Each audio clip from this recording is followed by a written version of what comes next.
South superstar रजनीकांतला जमलं नाही, कमल हसनलाही जमलं नाही, पण थलपतीला मात्र एकतर्फी विजय कसा जमला?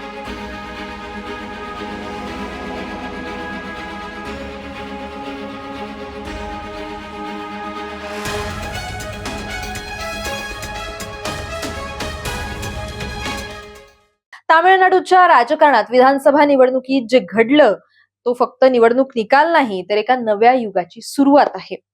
हा निर्विवाद विजय थलपती विजय यांना कसा खेचता आला? तामिळनाडूच्या जनतेला थलपती विजय मध्ये असं काय नवीन दिसलं जे तिथल्या वर्षानुवर्षे मुरलेल्या राजकारण्यांमध्ये दिसलं नाही? पाहुयात हा सविस्तर व्हिडिओ. नमस्कार, मी शिवानी. आपण बघताय नवराष्ट्र. अभिनेता विजयची राजकारणात एंट्री कशी झाली ते बघूयात. अभिनेता जोसेफ विजय चंद्रशेखर म्हणजेच थलपती विजय 1992 पासून ते चित्रपट सृष्टीमध्ये काम करतायत. आपल्या सुपरहिट चित्रपटांनी त्यांनी लाखो चाहत्यांची मनं जिंकली आहेत. जेव्हा त्यांनी राजकारणात पाऊल टाकलं तेव्हा अनेकांनी त्याकडे एक फिल्मस्टार एक प्रयोग करतोय म्हणून बघितलं. कारण साऊथच्या राजकारणामध्ये, विशेषतः तामिळनाडूमध्ये फिल्मस्टार पुढे राजकारणी होणं ही काही नवीन गोष्ट नाहीये. पण 2026च्या तामिळनाडू विधानसभा निवडणुकीत विजय यांच्या तमिळगा वेत्री कळघम म्हणजेच TVK पक्षाने 107 जागांवर विजय मिळवला आणि तामिळनाडूतला थेट सर्वात मोठा पक्ष बनला. हा फक्त विजय नाहीये, तर एक राजकीय भूकंप तिथे मानला जातोय. तामिळनाडूच्या राजकारणात चित्रपट सृष्टीतून येणं हे काही नवीन नाहीये.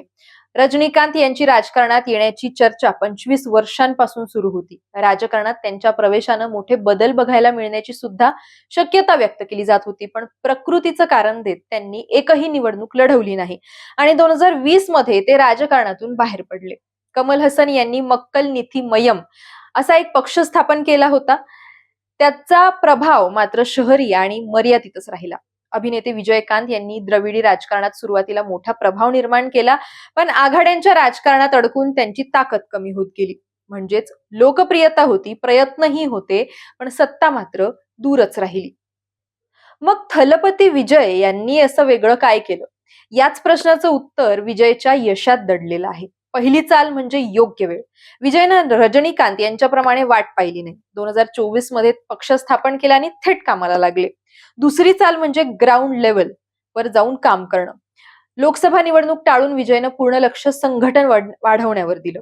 तिसरी चाल म्हणजे एकला चलो रे. कोणती आघाडी वगैरे केली नाही, थेट DMK आणि AIDMK ला आव्हान दिलं. चौथी चाल म्हणजे सर्वसमावेशक मतदार.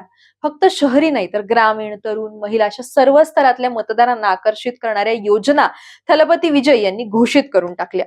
ही रणनीती विजय यांना इतरांपेक्षा वेगळं ठरवते.